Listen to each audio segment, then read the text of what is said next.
from Augusta. We're watching News 1226 at 11. The voters have the last word, and the results are in for the Georgia primaries. A lot of big local races on tonight's ballots. We're starting off with one of the biggest races we've been tracking today, the one for Richmond County Sheriff.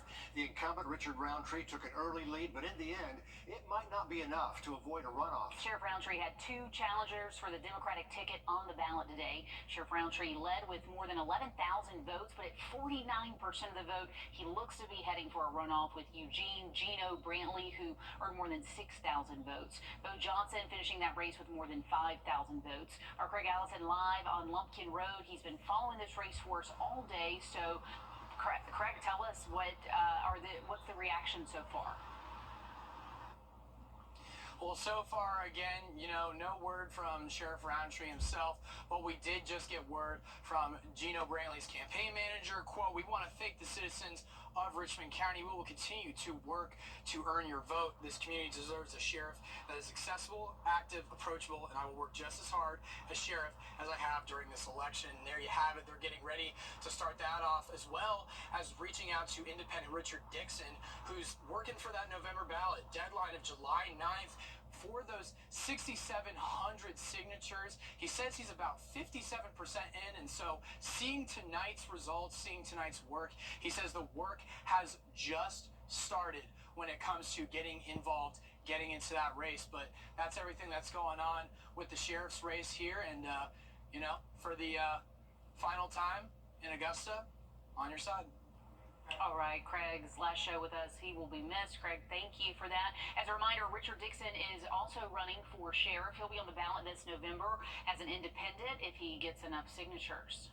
Another big race we're tracking is the race for district attorney. It's another case where the incumbent took the early lead and never looked back. Voters assigning Jared Williams should keep that job. Our Nick Veland live at the Augusta Judicial Center with reaction.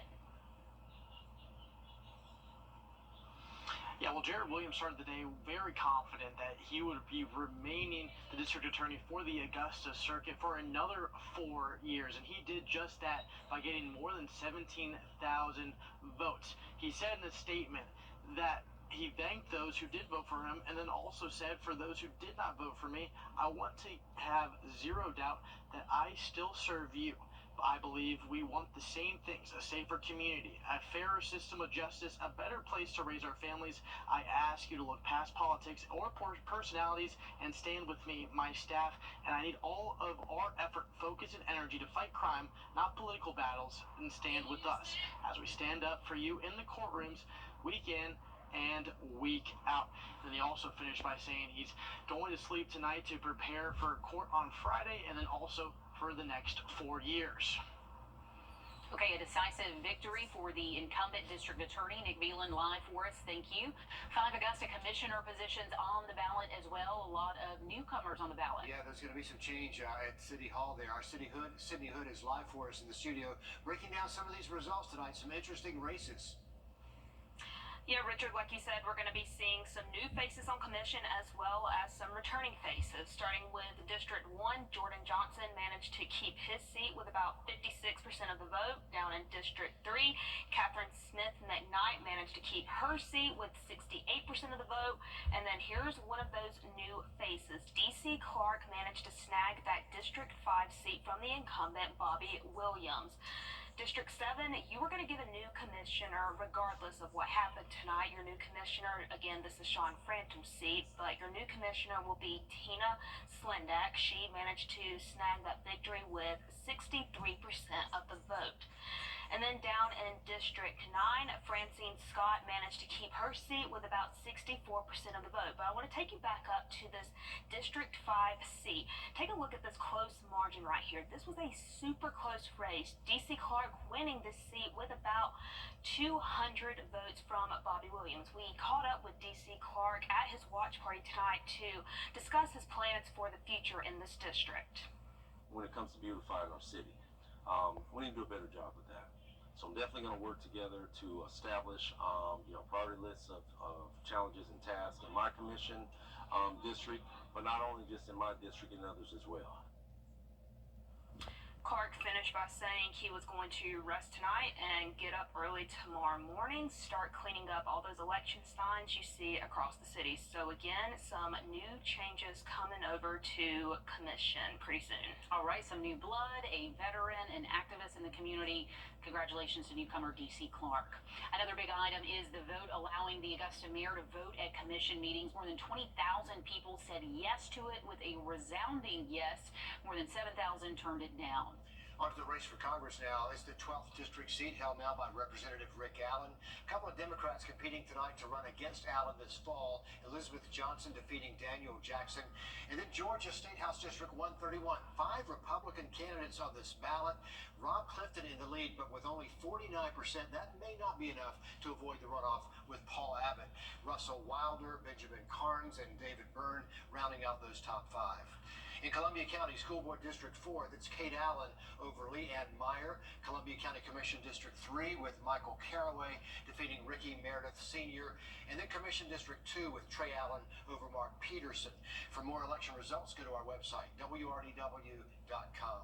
There's much more news and weather ahead, but right now, let's check in with Riley Hale. So nice and dry out there for a Wednesday. High temp should be able to get at least into the upper 80s. I'm not expecting too many 90s tomorrow, but that is going to change as we get later into the week. So overall, the last couple of weeks, we haven't really seen too many above average temperatures, but that will be changing. We'll have more on the full forecast in just about 10 minutes. Thank you. 10 minutes. Thank you, Riley. We're learning more about a murder-suicide this afternoon in Augusta. Richmond County deputies found a body identified as 45-year-old LaShonda Wilkerson shortly after 1:30. This is Walton Way at Druid Park Avenue, a very busy part of Augusta.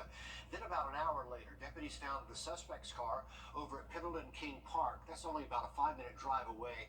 And there was a man identified as 45-year-old Michael Brooks, dead inside that car. Authorities say the man died of an apparent self-inflicted gunshot wound. Pendleton King Park temporarily shut down this afternoon as deputies worked that scene.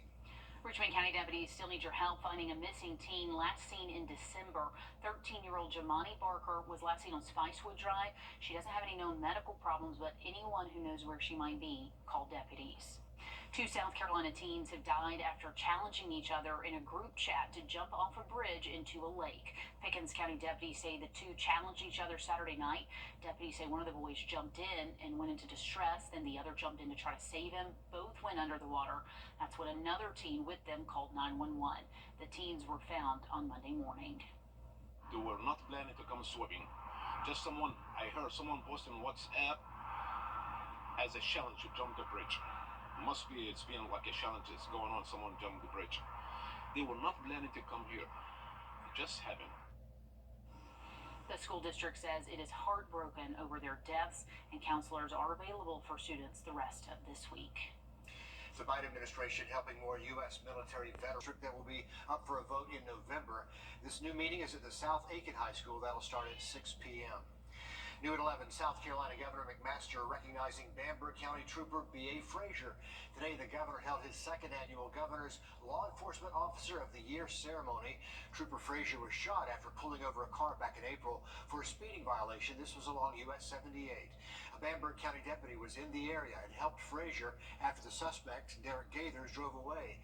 Gaithers wrecked his car and crashed it into a house and is now facing multiple charges. Trooper Frazier awarded $10,000 tonight. Well, high temps today officially got up to 86 today in Augusta. We're expecting those to get up to 90 later into the week. We'll have that full forecast coming up. And also ahead, another round of storms hitting the Midwest. To look at that destruction so far and what's to come when News 12 at 11 continues. When you visit or work with Parker's Kitchen, your support makes a difference. You've helped us rank as Best Workplace in America. None of this happens without you. Thank you. Morning, afternoon, night, Monday through Sunday, 24/7. Our first alert commitment to you is the power of 5 meteorologists, always tracking weather that impacts you, telling you what we know as soon as we know it. All the tools, the latest technology, and the first team of 5 meteorologists. First Alert is our investment in your family's safety. News 12's First Alert weather on your side. The summer savings are heating.